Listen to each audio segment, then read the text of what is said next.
The years are long, but it's always good to see a familiar face. Say what you want about the Dishonored series, but it absolutely helped to put Arkane Studios on the map.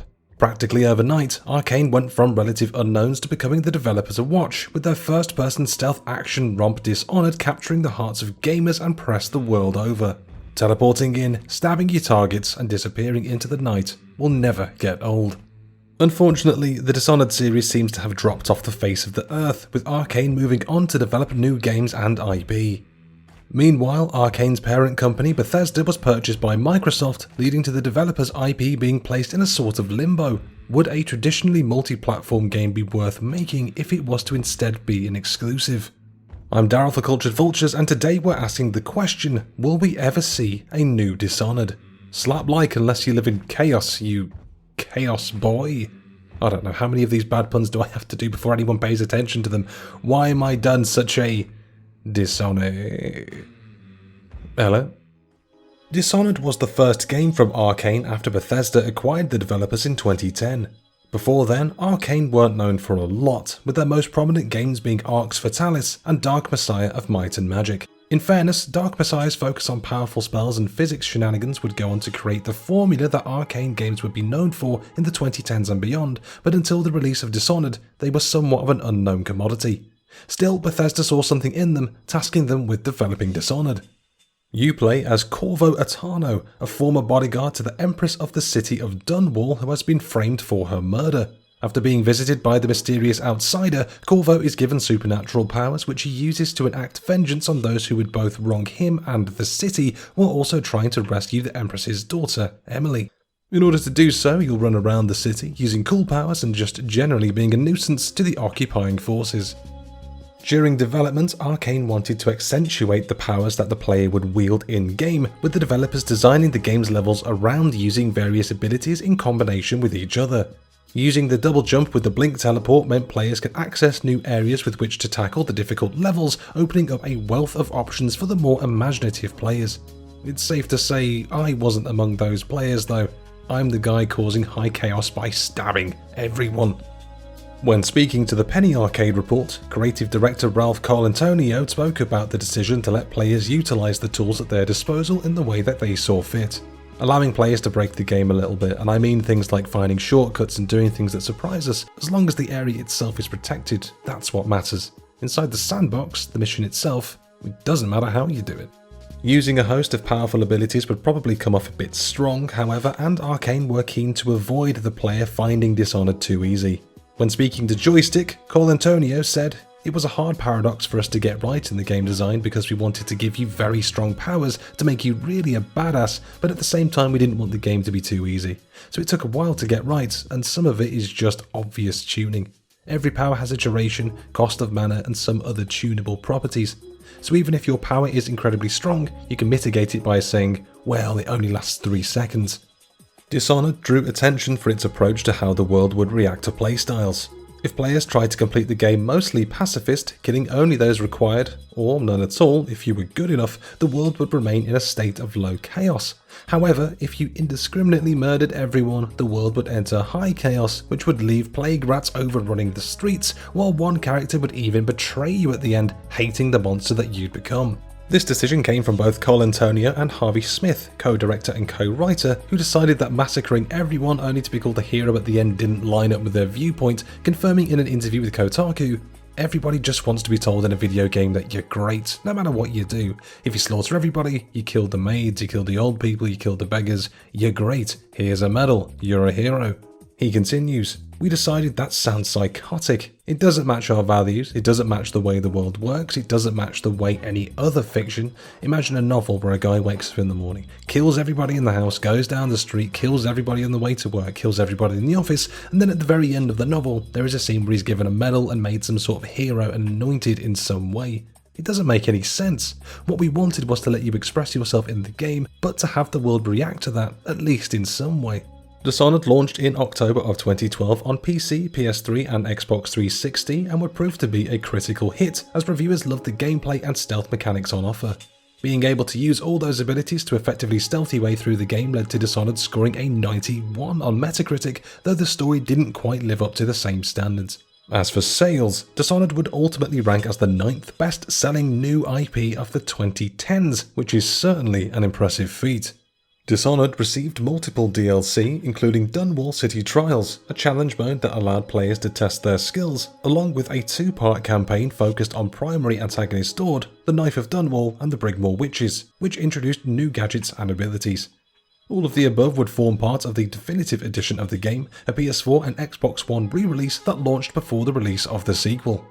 Dishonored 2, which launched on PC, PS4 and Xbox One in November 2016, was set 15 years after the events of the original game, with players choosing to either take on the role of Emily or Corvo as they dealt with a new invading threat against Dunwall.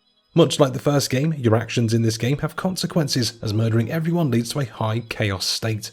However, a new wrinkle was added, as NPCs could either be sympathetic, guilty, or murderous. Stabbing a sympathetic NPC leads to more chaos, while doing the same for murderous NPCs leads to less chaos than usual. A sequel to the first game wasn't exactly on the cards for Arkane, as the studio was spreading itself thinner than usual at the time by developing Prey alongside Dishonored 2. Arkane Lyon were largely responsible for the development of Dishonored 2, while Arkane Austin handled the development duties of Prey. The game was built on Void Engine, which is based on id Tech 6, but Arkane notes that around 70% of the engine was rewritten for the game. Dishonored 2 would prove to be a considerable success critically for Arkane and Bethesda, with this game earning an 88 on Metacritic. Again, the story wasn't exactly considered a highlight, but reviewers loved the fact that Dishonored 2 was a more ambitious game than its predecessor, with new mechanics and abilities that enhanced the player's fun. However, based on UK charts, Dishonored 2's physical sales were down compared to the original, and would drop considerably more in the second week of sale. Not good. Dishonored is somewhat of a short-lived series because it stopped with the 3rd installment, a standalone expansion in the form of Dishonored, Death of the Outsider. As the name would imply, you're off to kill the outsider, though instead of focusing on Emily or Corvo, you play as Billy Lurk, an assassin looking to reunite with her old mentor, Dord. Together, the two plan on taking the fight to the supernatural entity.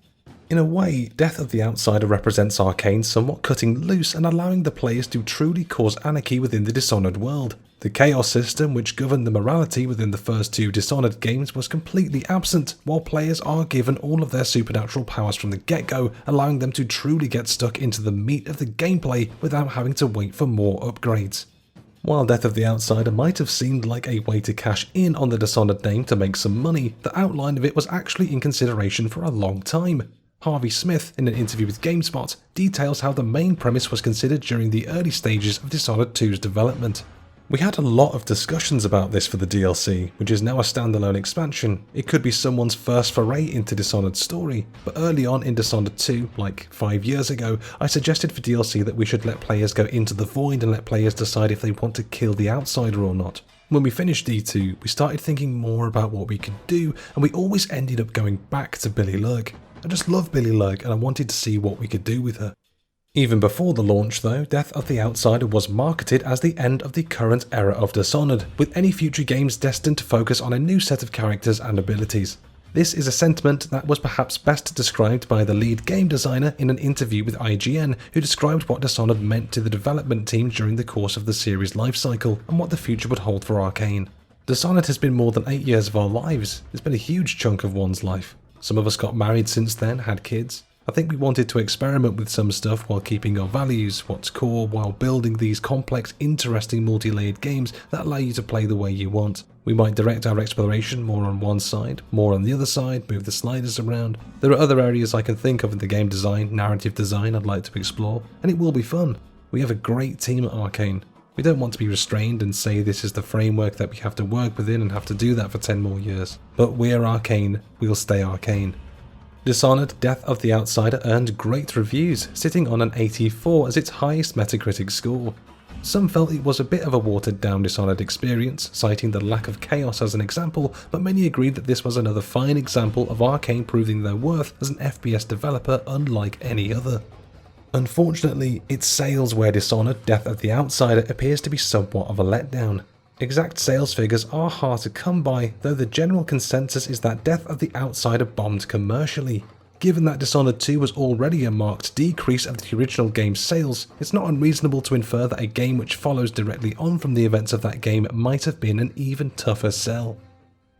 Arkane has made it clear over the years that there's still a potential future for the Dishonored series, and that while the original story arc featuring Emily and Corvo is over, there's an opportunity for the developers to revisit the franchise in some form in the future. However, the question is whether or not Dishonored 3 is worth the investment for Arkane, or Microsoft. For some reason, Arkane has become a developer synonymous with quality titles, even if these games never seem to garner the commercial appeal that they deserve, the most notable example being Prey. Largely considered to be one of the best games of 2017 and nominated for numerous Game of the Year awards, Prey didn't exactly draw record sales figures, launching behind the Switch port of Mario Kart 8 Deluxe in the UK. Sales were down 60% from Dishonored 2, which isn't exactly a stellar number to begin with. The decision to hold review copies until the day of release is cited as a reason why the sales slumped.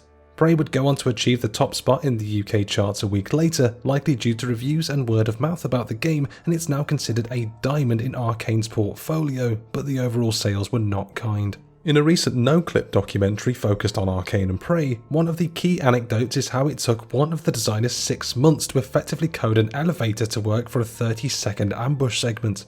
Immersive sims, the likes of which Arkane have developed over the years, take so much manpower and investment in order to become the stellar titles they are by the end. But with seemingly very little return on investment, is it worth making games like Dishonored? Perhaps this is why Arkane are moving towards more bombastic action in more recent offerings. Deathloop aims to bring the power fantasy and exploration seen in Dishonored and adapt it towards a fast-paced shooter with time loop mechanics. It's still chock full of arcane inventiveness, but the inherent premise feels like an easier game to market than stealth game where murder is bad actually.